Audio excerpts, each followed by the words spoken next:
Adik-adik mahasiswa Politeknik di Semarang, dimanapun Anda berada, sekarang kita memasuki job 01, yaitu melaksanakan praktek check-up atau praktek papan duga atau praktek program. Fungsi dari papan duga ada tiga. Yang pertama adalah untuk menentukan posisi bangunan. Untuk menentukan posisi bangunan, misalnya bangunan yang kita buat adalah dengan sekop kita bisa menentukan posisi bangunan ABCD ini. Fungsi yang kedua adalah untuk menentukan posisi as bangunan kita ini, karena bagaimanapun pengukuran kita selalu dari as bangunan. Kemudian yang ketiga adalah menentukan elevasi dan yang akan kita buat yang diukur dari suatu referensi atau yang kita sebut dengan datum. Kebetulan untuk pekerjaan ini nanti referensi kita adalah ketinggian plus minus 0 berada pada bengkel sipil kita, lantai bengkel sipil, sedangkan nanti pada koplang kita diminta di ketinggian plus 0,60. Kemudian yang perlu kita pahami langkah-langkahnya adalah sebagai berikut. Yang pertama adalah pelajari dan pahami gambar kerja yang dapat Anda lihat pada El Nino. Langkah yang kedua, persiapkan bahan dan alat yang diperlukan. Anda bisa lihat pada modul. Kemudian langkah yang ketiga adalah kita menentukan as selasar. Jadi ini adalah bangunan selasar kita. Maka yang dimaksudkan dengan pembuatan as selasar itu adalah dari as ini terus sampai dengan as selasar ini. Ya, caranya seperti apa? Yaitu pada ujung selasar ini kita kasih papan. Oke. Kemudian setelah tahu lebarnya, di asnya ini ada kasih paku atau dipasang paku. Yang berikutnya adalah pada ujung selasar ini juga begitu. Anda kasih paku, diukur lebarnya berapa, dikasih paku, baru ini ditaruh benang ke arah ini. Maka ini yang kita sebut adalah menentukan as selasar. Kemudian langkah yang berikutnya, langkah yang keempat adalah tentukan garis B. Kita lihat B adalah yang ini, maka garis B yang akan kita buat adalah garis ini. Ya. Garis B ini diukur adalah dari jarak yang ditentukan 5,7 meter. Ya.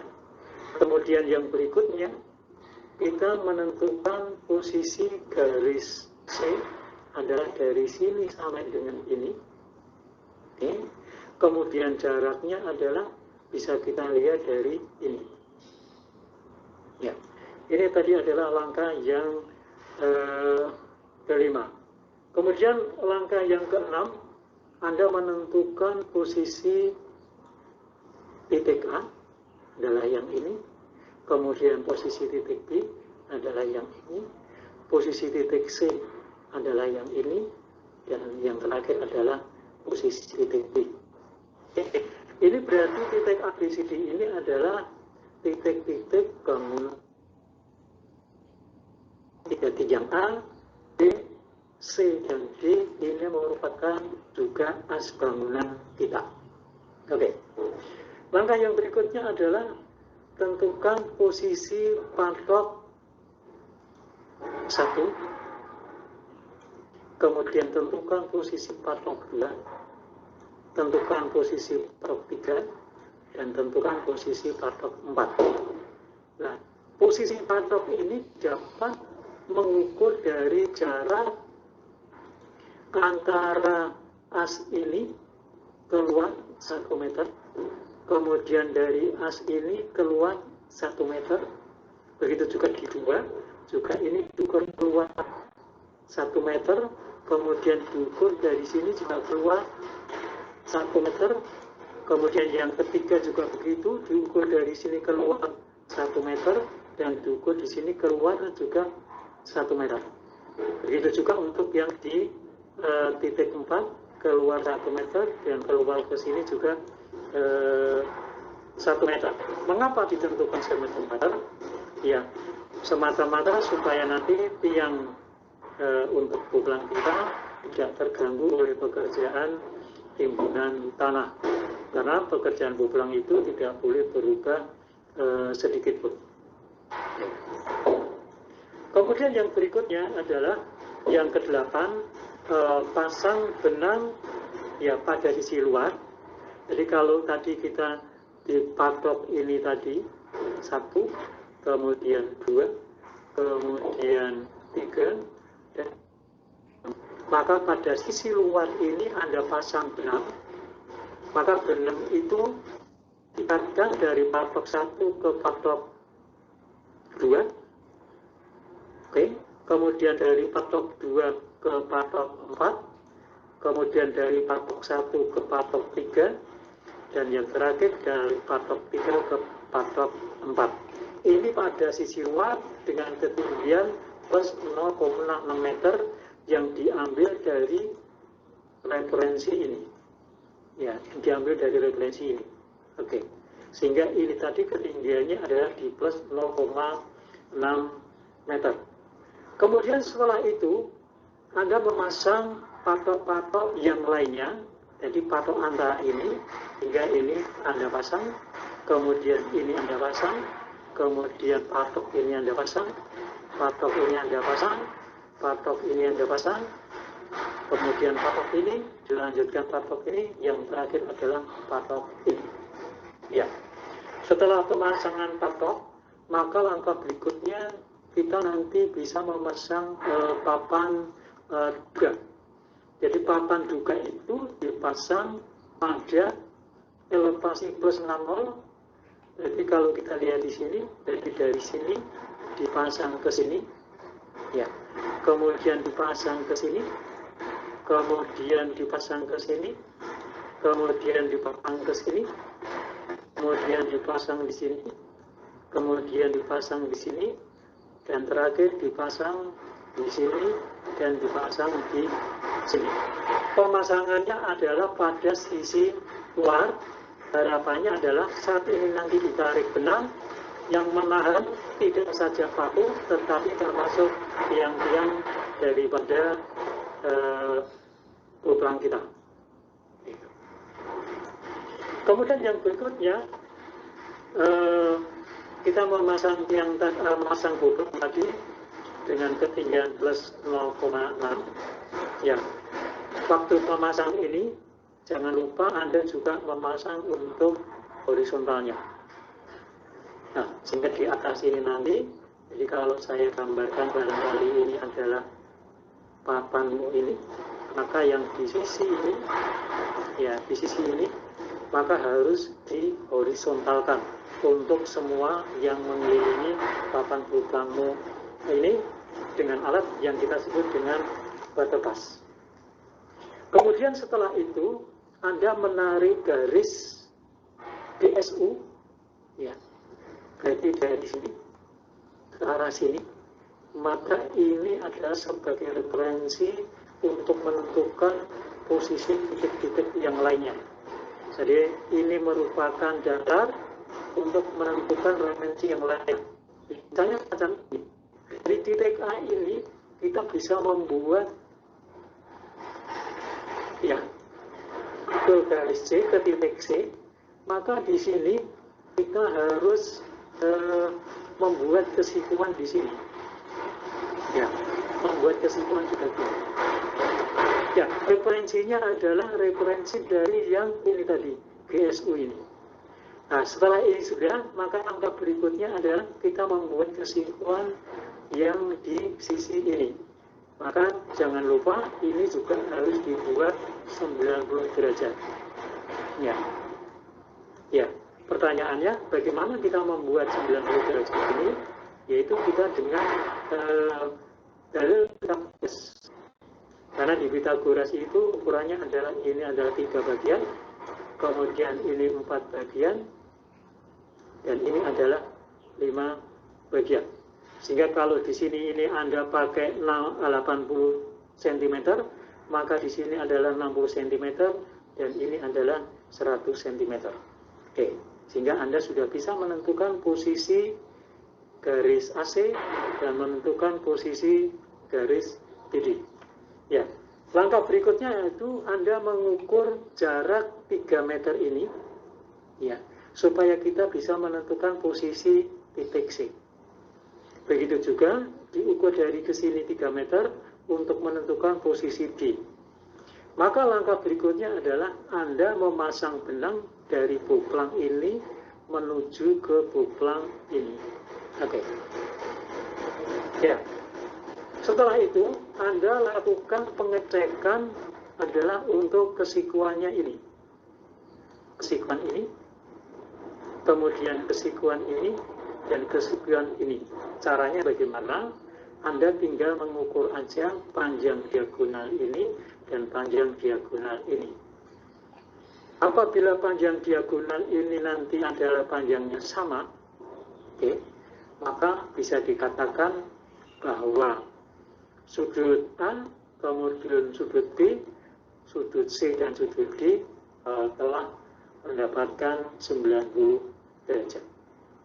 Setelah itu ditemukan, maka langkah berikutnya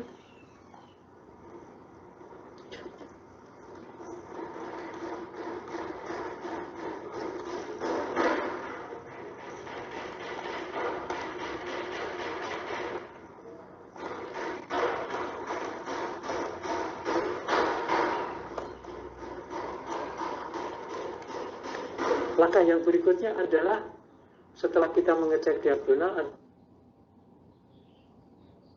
Jadi misalnya ini tadi di garis A, maka boplang itu kita berikan simbol segitiga semacam ini. Ya. Ini menunjuk ada asnya. Oke. Sedangkan ini menunjuk referensi yang ditunjuk, sehingga inilah merupakan ketinggian yang kita ukur. Yang tingginya berarti di sini adalah 0,6 meter yang diukur dari referensi. Misalnya ini referensinya, maka yang dimaksudkan adalah ini ketinggiannya di 0,6 meter. Jadi ini adalah ini yang diukur dari bidang datu ini. Oke. Kemudian titik A dan ketinggian ini dituliskan di bagian bawahnya. Oke. Jadi inilah adik-adik cara menentukan pemasangan boplang. Yang tadi saya katakan, dari boplang ini kita bisa menentukan 3 fungsi, yaitu menentukan posisi bangunan, menentukan as bangunan, dan menentukan elevasi bangunan. Demikianlah untuk job 01. Oke, adik-adik, setelah kita dapatkan teori, kemudian bagaimana? Ini adalah cara mengukur. Ya, jadi bisa lihat ini cara mengukur. Ini dimulai dari 0, kemudian dimeterkan yang akan 7. Ya, Anda harus memperhatikan mulai dari 0, ya, kemudian ini panjang berapa yang diinginkan.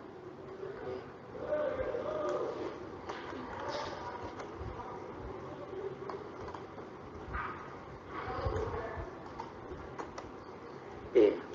Ini masih sama, bagaimana mengukur. Kalau ini tadi dari ke sisi ini, maka yang berikutnya ke sisi ini. Oke. Terus, ya. Waktu pemasangan patok, ini bisa kita lihat, caranya adalah semacam ini. Karena mantil kita ini beratnya 12 kg, mungkin tangan kita yang dua ini, satu dipakai untuk pegang patok dan satu pakai pegang martil. Tidak memungkinkan karena berat martil 12, sehingga diperlukan teman kita untuk memegangi patok. Namun cara yang semacam ini adalah cara yang kurang tepat karena posisi kepala kita berada di bawah dari posisi di mana kita yang nanti peleset, dikhawatirkan ini bisa mengenai kepala kita. Maka yang mestinya yang benar, posisi kita adalah harus, ya, kepala kita adalah di posisi ini. ya di atas, kemudian kita memegang semacam ini.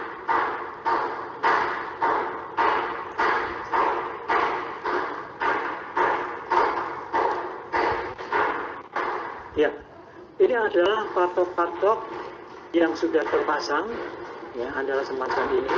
Jadi tadi ada patok 1, 2, 3, 4, yang dimaksudkan adalah patok-patok yang ada di luar sini.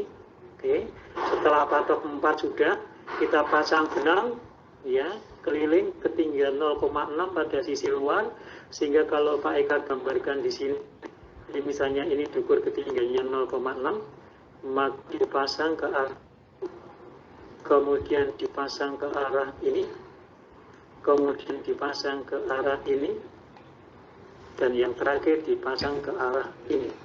Kemudian yang lainnya baru yang di antaranya. Jadi misalnya kita memasang tadi yang 1,8 ini,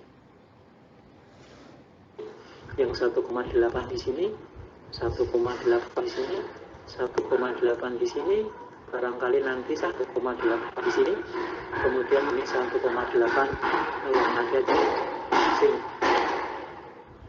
Oke.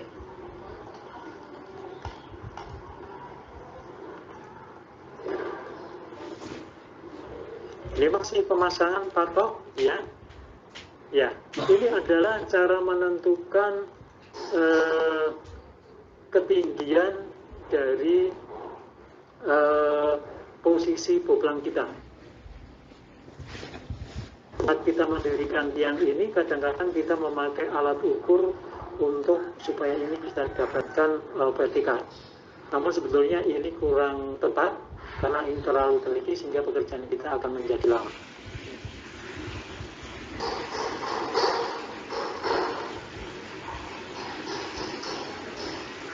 Ya, kemudian bagaimana kita memindahkan titik atau elevasi dari plus minus 00 ke 0,6? Tadi saya katakan, misalnya saya gambarkan di sini adalah posisi dari selasar kita. Maka ini katakanlah yang ketinggiannya adalah plus minus 0,00, maka mengukur kita ini, kita naikkan dulu ini, kita beri di kolom 0,6, ya ini adalah 0,6. Maka posisi kita yang ini, yang pertama dari sini selang kita, kemudian kita taruh di sini. Nah, ini adalah konstan di sini, maka posisinya ketinggian ada di sini. Sehingga untuk referensi yang lainnya, maka bisa kita ambil dari sini untuk mengukur patok-patok yang lainnya, patok ini, kemudian patok yang di luar sana, dan patok ini. Sehingga nanti pada akhirnya kita tinggal menghubungkan benang-benang ini, ya, pada ketinggian elevasi plus 0,60.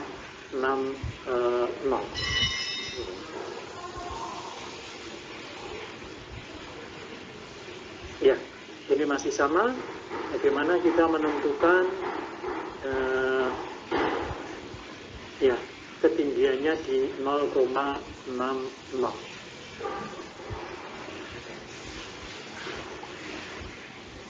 Ya, oke. Ya, terus. Ya, kemudian setelah tadi kita menentukan posisi saat, saya posisinya tidak berubah-ubah. Ada dua cara. Yang pertama, Anda bisa memasang dengan paku semacam ini, atau cara yang kedua, ini kita bisa tigas dengan gergaji.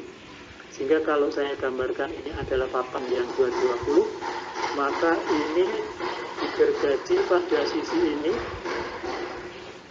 ya ini, sehingga ini akan membentuk garis semacam ini.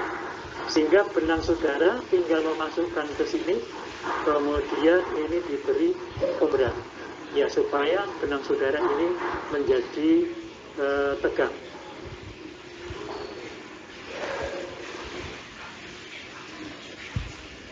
Ini adalah penarikan dari GSU, ya, sebagai referensi untuk menentukan yang lainnya. Ya, ya ini tadi saya katakan ini merupakan GSU-nya. Oke, maka yang berikutnya kita akan menarik benang ke sana. Maka kita harus menyikukan. Inilah tadi kita yang memakai kita tulis dengan perbandingan 3 banding 4. Ini adalah 5 bagian. Ini yang kita sebut dengan cara Pitagoras. Namun kalau cara demikian ini biasanya lemah, dan di lapangan biasanya cara ini jarang kita pakai, tetapi kita memakai yang lebih mudah, yaitu dengan potongan triplek. Jadi triplek ini misalnya ukurannya 1 meter kali 1 meter. Ya, ini adalah 1 meter kali 1 meter.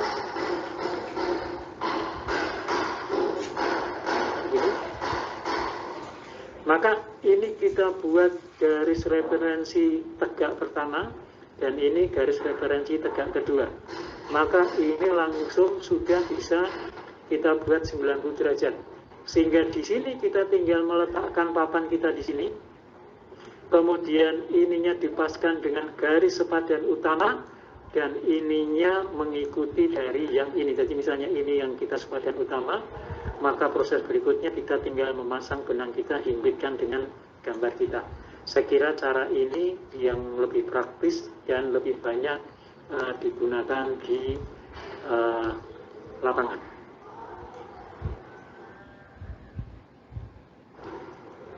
Ya, oke.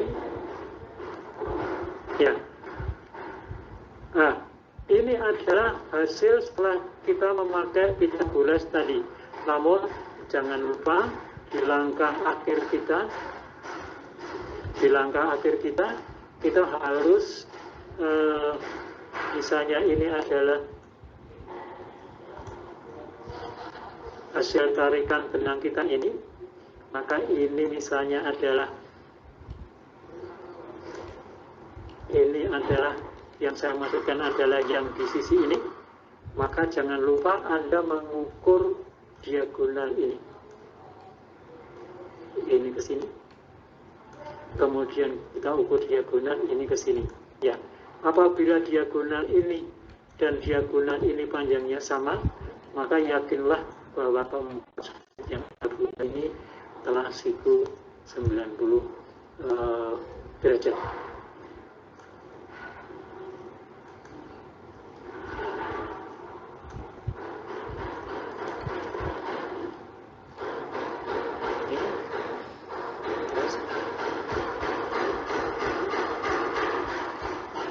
Ya, inilah langkah-langkah setelah kita memasang papan bulplang adalah semacam ini.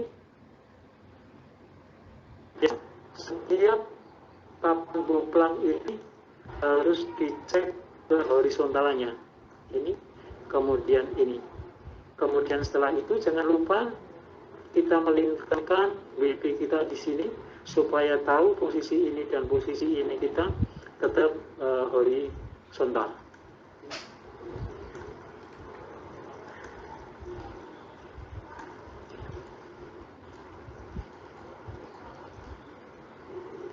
Ya, yang perlu dipahami juga adalah saat pemasangan papan bulplang. Jadi di sini ini papan bulplang dipasang pada ketinggian yang ditentukan tadi di 0,6 meter. Oke. Maka di sini nanti kita ada pemasangan 2 paku. Ini adalah paku 1 di sini dan paku 2 adalah di sini. Ya, jadi paku ini harus dipasang silang semacam ini. Jangan dipasang ke arah sini ataupun ke sana ini, sehingga ini supaya kita dapatkan jarak ini yang panjang. Oke.